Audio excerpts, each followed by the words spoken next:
사도행전 19장 8절 말씀부터 제가 봉독하겠습니다. 12절까지 봉독합니다. 바울이 회당에 들어가 석 달 동안 담대히 하나님 나라에 관하여 강론하며 권면하되 어떤 사람들은 마음이 굳어 순종하지 않고 무리 앞에서 이 도를 비방하거늘 바울이 그들을 떠나 제자들을 따로 세우고 두란노 서원에서 날마다 강론하니라. 2해 동안 이같이 하니 아시아에 사는 자는 유대인이나 헬라인이나 다 주의 말씀을 듣더라. 하나님이 바울의 손으로 놀라운 능력을 행하게 하시니 심지어 사람들이 바울의 몸에서 손수건이나 앞치마를 가져다가 병든 사람에게 얹으면 그 병이 떠나고 악기도 나가더라. 아멘. 지난 시간에는 에베소에 바울이 도착한 직후에 약 12명쯤 되는 요한의 제자들에게 복음을 증거해서 예수님의 이름으로 세례를 받게 하고 성령 받았던 일을 말씀드렸습니다.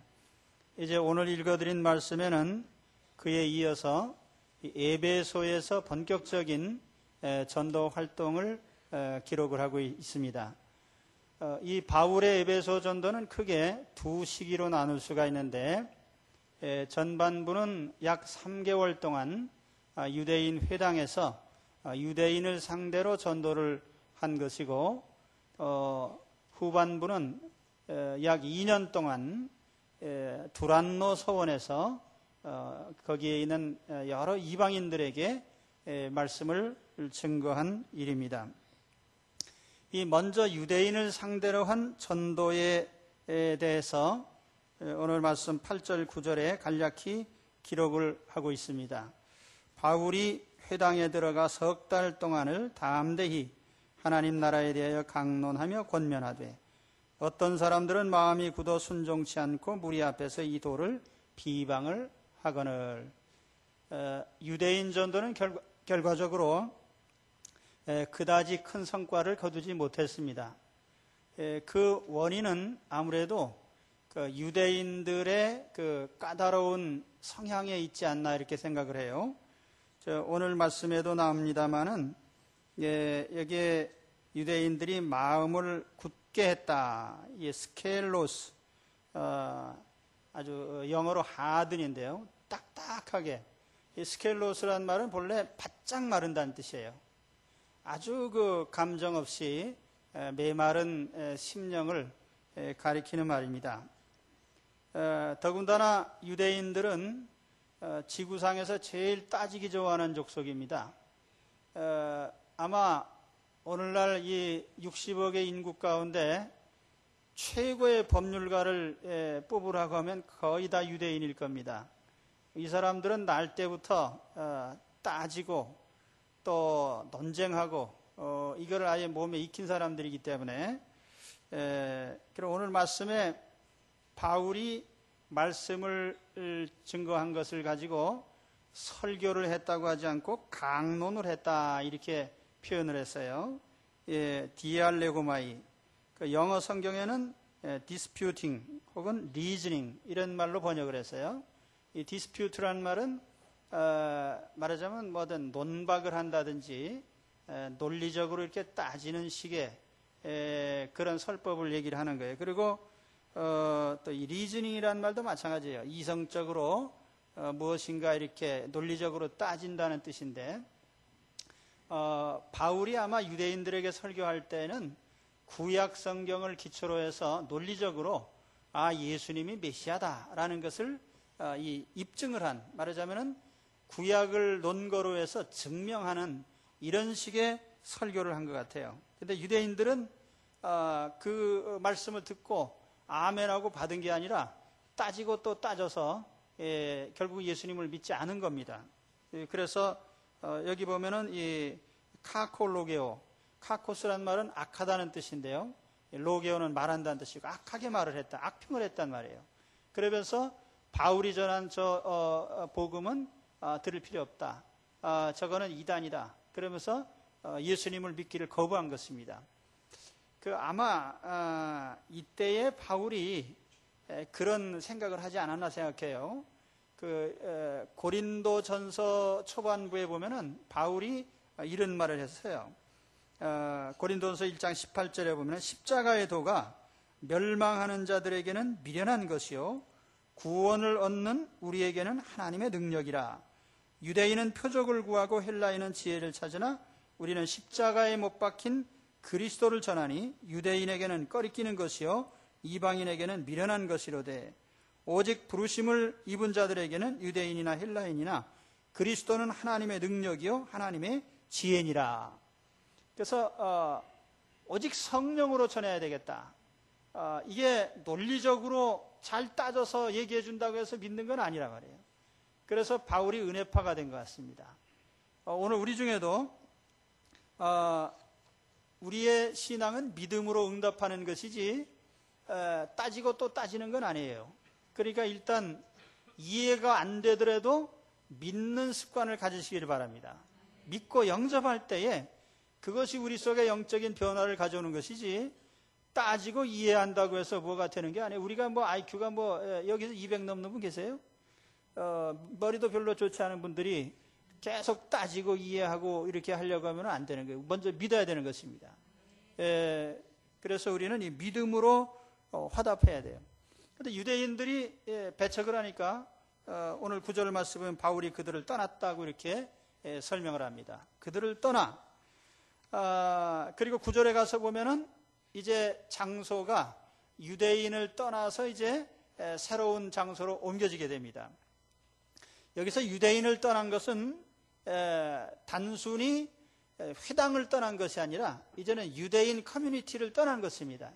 유대 공동체를 떠난 거예요. 바울이 사실은 자기 동족에 대한 일말의 미련이 남아 있어서 어떻게 하든지 자기 동족 속에서 뭔가 해보려고 했는데 그것이 거부당해서 결국에는 이 유대인과 함께 이제 도저히 같이 갈 수 없다는 것을 그가 인식을 한 겁니다. 그래서 이제는 유대인 공동체와는 함께 할 수 없다. 복음을 받지 않는 이 족속들하고 도저히 하나님의 교회를 이룰 수가 없어요. 그래서 유대인 공동체를 결국은 이제 결리별을 하게 되는 것입니다. 그리고 새로운 공동체를 창설을 하게 되는데 이제 에베소 교회가 이제 세워지게 된 겁니다. 거기 이제 처음으로 예수님을 영접하고 세례를 받았던 12명의 요한의 제자들 또 그리고 여기 복음을 받아들인 이 사람들로 말미암아 이제 최초의 에베소 교회를 창설하게 된 것입니다. 새로운 커뮤니티를 만든 거예요. 여러분 우리 교회 공동체는 여러분이 많은 소속된 공동체들이 있습니다. 지역사회도 있고 가정도 있고 여러 가지 그런 동창들도 있고 이런저런 일련의 공동체들이 많지만은 오늘 우리 교회 공동체는 하나님이 우리로 하여금 영원히 함께 가도록 한 영원한 함께 가는 공동체인 줄 아시기 바랍니다. 그래서 바울이 새로운 공동체를 토대로 해서 이제 새 출발을 합니다. 그리고 그 처소가 된 곳이 어디냐면 두란노 서원이라는 것이에요. 여기 두란노라는 것은 사람 이름이고 서원이라고 한 것은 사실 우리말에 서원 그러면 이거는 이거 몇 세기 전의 용어죠. 요즘에는 서원이라는 말 거의 안 씁니다. 그리고 서원이라는 말도 없죠. 사실 이 서원이라는 말은 헬라어로는 스콜레입니다. 이 스콜레라는 말에서부터 영어의 스쿨이라는 말이 나왔어요. 그러니까 이거는 학교라고 번역하는 것이 더 옳은 것입니다. 두란노 학교. 이게 서원 그러면 마치 도서관처럼 이미지가 그런데 그게 아니고 이건 학교예요. 학교인데 무슨 학교냐면은 철학을 가르치는 학교입니다. 두란노라고 하는 이름은 어떤 설립자의 이름이거나 혹은 아니면 건물주의 이름일 거라고 이렇게 추측을 합니다만은 그러나 그러면서도 이 두란노라는 이름은 아마 당대 유명한 철학 선생의 이름이 아닌가 이렇게 생각을 합니다. 당시에 그 헬라 철학을 가르치는 이오니아 철학 학교들이 곳곳에 있었는데 이 학교들은 대략 아침 일찍 강의를 시작하면은 오전 11시쯤에 강의가 마쳐져요. 그러니까 오전 중에 수업이 끝나는 겁니다. 그러면은 이제 그 이후의 시간은 휴식도 하고 식사도 하고 낮잠도 자고 그렇게 해서 한 오후 4시경까지 또 빈 공간이 생기는데, 바울이 그 두란노 서원에서 말하자면 강의가 끝나는 시간에 공동체 모임을 가지고 하나님 말씀을 가지고 전도를 계속한 것입니다. 사실 바울은 자비량 전도를 한 사람이에요. 그러니까 천막 만드는 일을 하면서, 노동을 하면서 쉬는 시간을 내서 성경 공부를 계속한 겁니다. 그러니까 바울이 대단히 훌륭하죠. 그리고 여기 성경 공부에 2년 동안 참여했던 사람들도 마찬가지입니다. 이 사람들도 자기 생업을 가지면서 낮잠 자는 그 휴식 시간에, 말하자면 시에스타라고 하죠. 그 시간에 이제 성경 공부를 계속 모여서 하게 된 것입니다. 바울의 이 두란노 서원의 전도는 두 가지 특징인데, 첫째는 말씀 공부가 중심이 되었다는 사실입니다. 말씀 공부가 중심이 된 그런 전도 활동이죠.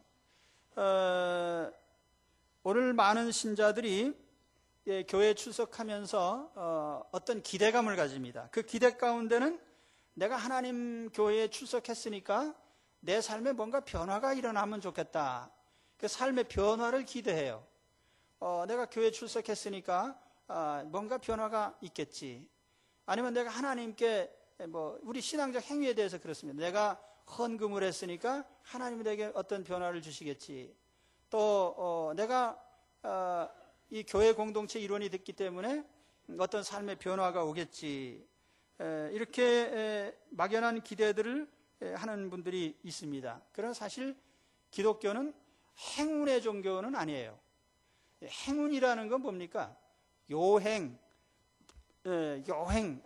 어떻게 하다 보니까 세상 말로 하면 재수가 좋아서 뭔가 일어나는, 이것이 우리 신앙은 아니에요. 우리가 믿는 하나님은 정확한 분입니다. 우리가 믿는 예수님도 정확하신 분이고, 우리가 의지하는 성령님도 정확하신 분이에요. 하나님은 우리들에게 어떤 막연한 방식을 통해서 역사하시지 않습니다.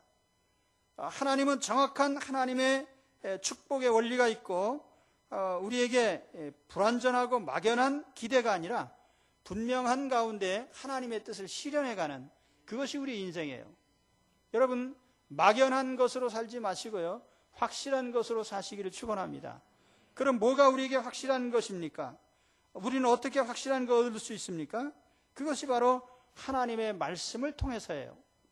우리가 막연하지 않은 생활을 하려면 날마다 하나님 말씀을 대해야 됩니다. 그래야 우리가 막연하게 살지 않고 말씀을 따라 살 수가 있어요. 말씀 속에서 주님의 뜻을 찾으시기 바랍니다. 말씀을 들으면서 하나님의 음성을 들으시기 바랍니다. 말씀을 들으면서 그 속에 담긴 하나님의 축복을 받으시기를 축원합니다. 그러면 우리가 하나님 말씀을 매일 대해야만 되겠죠. 여러분이 매일 성경 받으셨습니까? 이거 아직 안 가지고 계신 분 계세요? 이 책값이 사실 3,500원인데 책값 달라는 소리 요즘 한 번도 한 적도 없고, 저 앞에다 비치를 해놨는데 그래도 안 가져가신 분들이 좀 계십니다. 이게 뭡니까? 매일같이 성경을 읽을 수 있도록 친절하게 성경 내용을, 본문을 기록해 놓고 해설도 곁들여 있고, 내가 받은 하나님의 은혜도 기록하도록 이렇게 기록하는 것도 있고, 일기와 같이 하나님 말씀을 매일 대하면서 사는 거예요. 여러분, 하루에 10분 낼 수 없습니까? 세상에 그렇게 많은 사람들을 만나면서 하나님을 만나기 위해서 10분을 낼 수가 없어요. 그러면서 어떻게 우리가 하나님의 정확하신 뜻을 알 수 있기를 기대하겠습니까? 우리가 이 하나님의 말씀을 하루에 10분도 대면하지 않으면서 어떻게 하나님이 내게 주시는 뜻을 알 수가 있겠느냐고요. 그렇죠?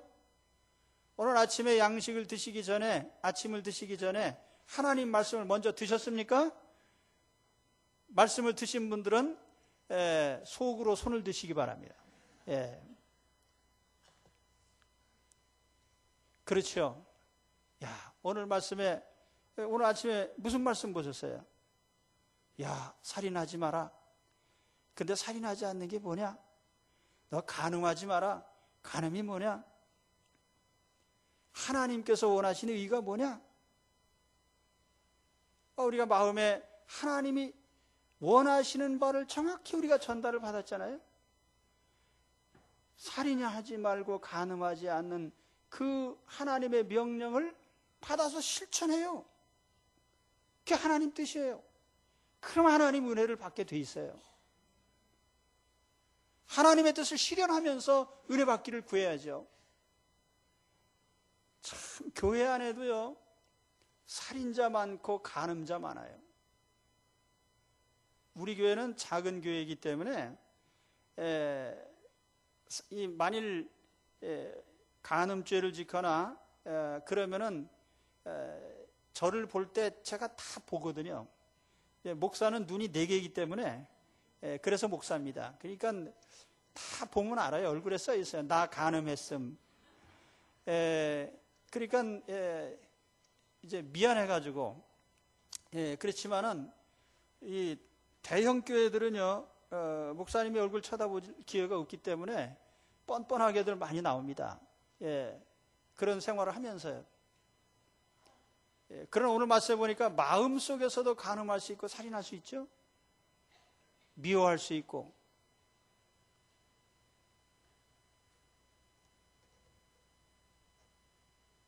여러분, 하나님 말씀을 매일같이 보고 들으시기를 축원합니다. 정기적인 성경 공부가 유익한 거예요. 정기적으로 무엇이든지 하는 것이 좋은 것이고 습관적으로 하는 것이 좋은 것입니다. 대문을 출입할 때마다 하나님 말씀을 보고요. 식탁에서 식사를 할 때마다 하나님 말씀을 보고 침상에 누울 때마다 하나님 말씀을 보면서 우리 모든 삶에서 하나님 말씀이 정확히 들려올 때 우리는 행운이 아니고 막연한 기대가 아니고 확실한 하나님의 축복의 약속대로 축복을 누리게 되는 것입니다. 그래서 두란노 서원에서 성도들은 정기적으로 매일같이 하나님 말씀을 대면하는 생활을 했습니다. 요즘은 구역 예배도 잘 못 모여요. 왜냐하면 사람마다 직장 생활이나 또 사업이 다 바쁘기 때문에 우리 사실은 예전에는 구역 예배 드리면 거의 100% 참석을 했는데 요즘에는 절반도 참석 못해요. 다 바쁘기 때문에. 그러나 나는 바쁘기 때문에 하나님 말씀을 더 보고 나는 바쁘기 때문에 기도를 더 하시기 주의 이름으로 축원합니다. 그래야 돼요. 그리고 두 번째로 이 두란노 서원의 또 한 가지 특징은 그 설교의 주제가 뭐냐? 하나님 나라에 대한 것입니다. 그래서 8절에 보면 담대히 하나님 나라에 대하여 강론하며 권면하되, 여기 하나님 나라, 이게 핵심 설교예요. 설교의 핵심적인 주제입니다. 우리 대통령 신년사를 하신다기에 제가 경청을 했습니다. 무슨 말씀을 하시나. 그런데 국정 과제의 가장 중요한 것은 경제 살리기다. 그래서 물론 중요하죠. 이 경제가 중요한 문제인 건 사실입니다. 그러나 언제부터인가 우리의 삶 속에서 어떤 우리의 정신적이고 영적인 이런 삶의 중요한 면면들에 대해서는 전혀 언급을 하지 않고 단지 그저 경제라는 문제. 경제가 뭐예요? 쉽게 얘기하면 의식주 아니에요? 그 의식주가 우리 삶의 주관심사가 된 거예요.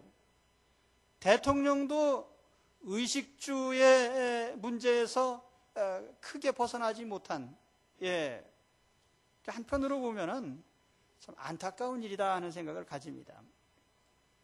뭔가 높은 이상과 또 뭔가 우리 인간으로서의 정말 우리가 잃어버린 인간의 품이나 더 높은 가치들에 대해서 얘기하지 못하고 먹고 살아야 되겠다는 얘기를 대통령부터 모든 국민들이 다 외치고 있는 것이 이게 얼마나 참 어떻게 보면은 퇴보적인 일인가 그런 생각을 합니다. 예수님께서 의식주에 대해서 뭐라고 말씀하셨습니까?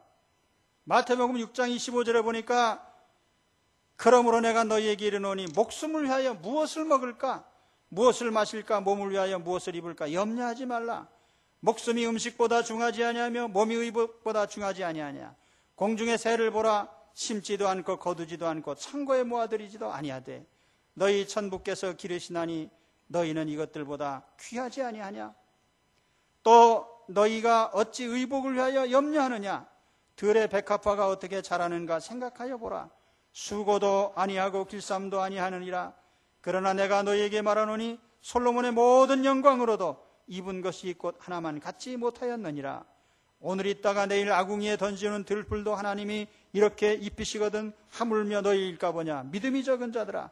그러므로 염려하여 이르기를 무엇을 먹을까 무엇을 마실까 무엇을 입을까 하지 말라.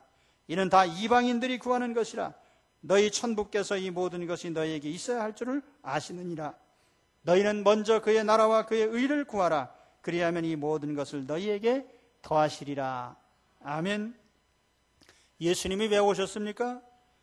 우리가 이 땅에 천년 만년 살게 하시려고 오셨습니까? 우리의 의식주 때문에 오셨습니까? 경제 문제 때문에 오셨습니까? 결코 그것은 아닙니다.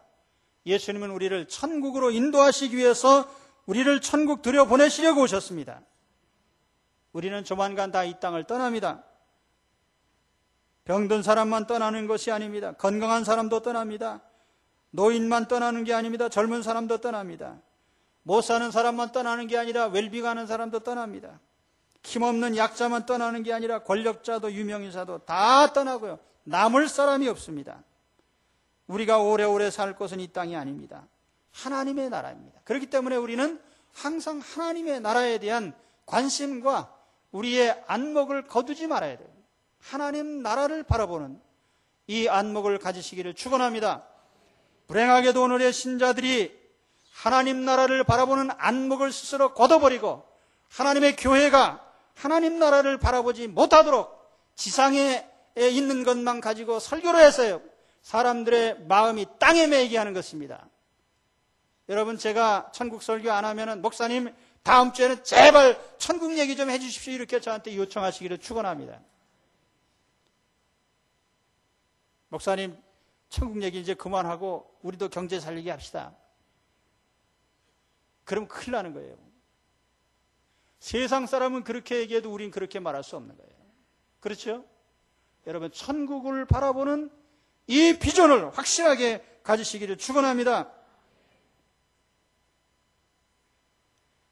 이제 에베소 전도의 결과를 말씀드립니다. 두 가지 결과가 나타나요. 첫째는 아시아 지역에 있는 모든 사람들이 복음을 듣게 됐다, 이렇게 설명을 합니다. 10절에 보면 아시아에 사는 자는 유대인이나 헬라인이나 다 주의 말씀을 듣더라. 이게 아시아라는 이름이 어디서 온지 아세요? 본래 아시아라는 이름은 지금 우리가 말하는 이 넓은 아시아가 아닙니다. 터키의 서부 지역의 작은 지역의 이름이에요. 우리나라로 말하면 뭐죠? 충청북도나 뭐 이렇게 좀 되는 한 지역의 이름이 아시아였어요. 그런데 이 아시아가 대단히 중요한 요충지입니다. 이 아시아의 수도가 바로 에베소였어요. 지금도 터키에 가시면은 많은 유적들을 볼 수가 있는데 그 터키의 유적지에 보면은 뭐 갑바도기아도 있고 혹은 지금 뭡니까 이스탄불이라는 유서 깊은 도시도 있고 그렇지만은 현재는 사람이 살지 않지만 가장 또 많은 사람들이 찾는 유적지가 에베소입니다. 현재는 우리가 폐허가 되어 있지만은 로마 시대 유적이 엄청 많이 남아 있어요. 이 당시에 바울 당시에 에베소는 인구 25만 명이 넘는 메트로폴리스였습니다.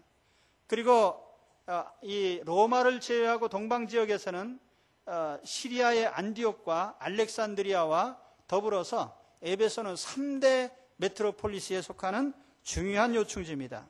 그렇기 때문에 이 아시아나 유럽으로 통하는 관문이에요, 에베소가. 이 요충지에 있었기 때문에 거기서 2년 동안 바울이 전도를 하니까 그곳에 왕래하는 사방의 사람들이 복음을 듣게 된 겁니다. 그래서 요한계시록에 보면 아시아 7교회에 대한 얘기가 나오죠. 에베소 교회, 서머나 교회, 버가모 교회, 두아디라 교회, 사대 교회, 빌라델비아, 라우디기아 교회.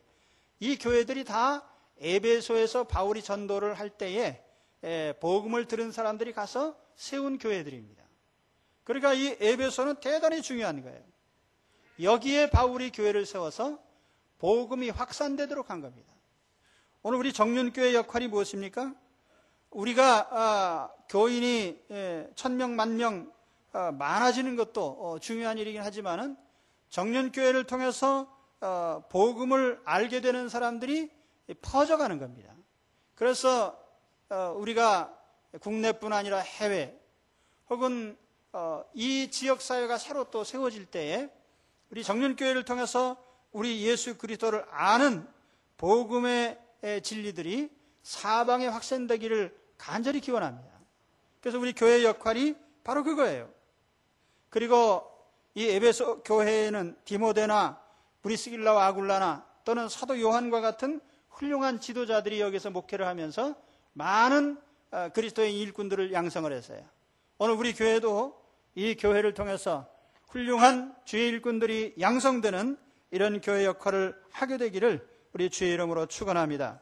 그다음에 두 번째로 나타난 결과는 바울로 말미암아 많은 기적이 나타난 거예요. 11절과 12절의 말씀에 보니까 하나님이 바울의 손으로 희한한 능을 행하게 하시니 심지어 사람들이 바울의 몸에서 손수건이나 앞치마를 가져다가 병든 사람에게 얹으면 그 병이 떠나고 악기도 나가더라. 기적은 말씀을 들은 결과로 나타나는 선물입니다. 그래서 우리가 하나님 말씀을 심령에 받을 때에 우리의 심령의 변화도 나타나고 영적인 역사도 나타나고 기적도 나타나게 되어 있습니다.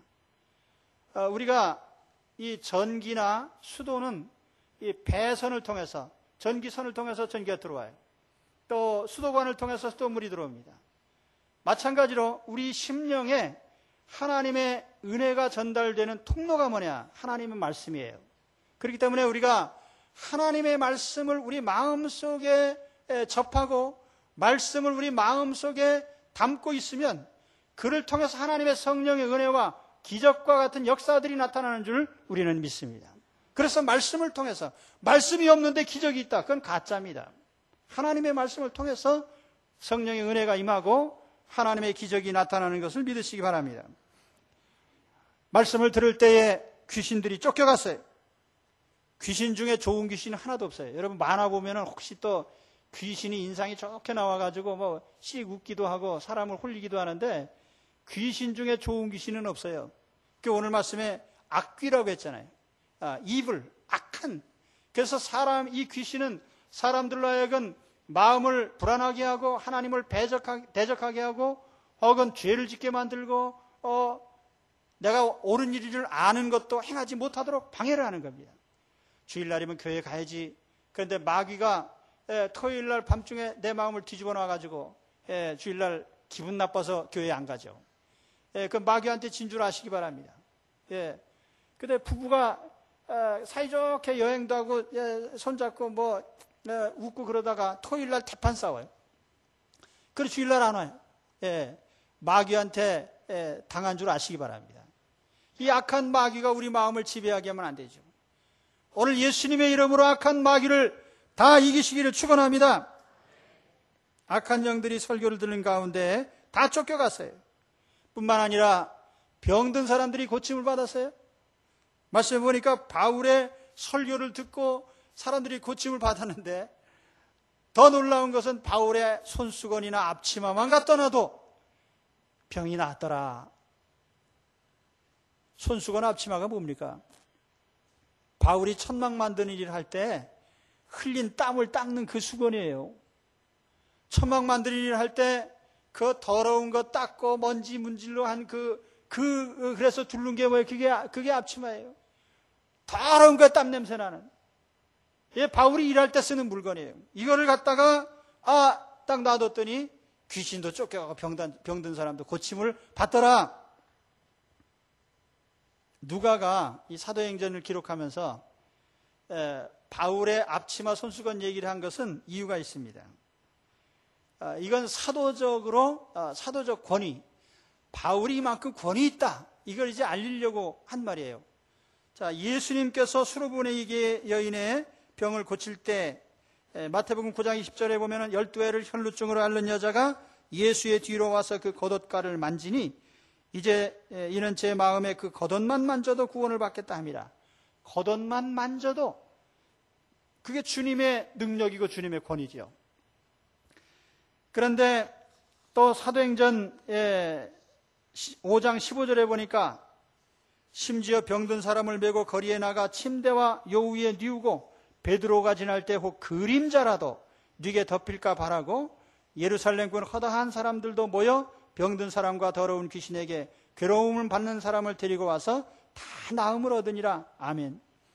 베드로의 그림자만 지나가도 고쳤다 이거예요. 그래서 누가가 바울에 대한 기록을 하면서 베드로 사도가 그림자로 고쳤다면 바울 사도는 손수건, 냄새나는 손수건 앞치마로 고쳤다. 그러니까 똑같은 권위가 있는 사도다라고 하는 것을 말하려고 하는 거예요. 그러나 여러분, 실제로 병을 고친 것은 바울도 아니고 더군다나 바울의 손수건이나 앞치마는 더욱 아닙니다. 여러분, 오늘 제가 쓰던 수건을 여러분께 드리면은 미신적으로 갖다 얹어 놓겠습니까? 나는 그런 수건도 없고 또 그런 능력도 없어요. 그러나 중요한 건 뭡니까? 병을 고친 분은 바울도 아니고 손수건도 아니고 앞치마도 아니고 오직 주님이십니다. 수건을 만졌기 때문에 병이 나은 것이 아닙니다. 예수님을 구주로 믿었기 때문입니다. 앞치마나 그림자를 스쳤기 때문에 병이 나은 것이 아니라 주님의 복음을 듣고 믿었기 때문입니다.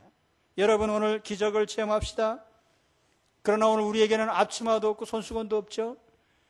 눈에 보이는 건 없어요. 그러나 예수님을 마음의 구주로 영접하시길 바랍니다. 여러분, 다 같이 눈 감으세요.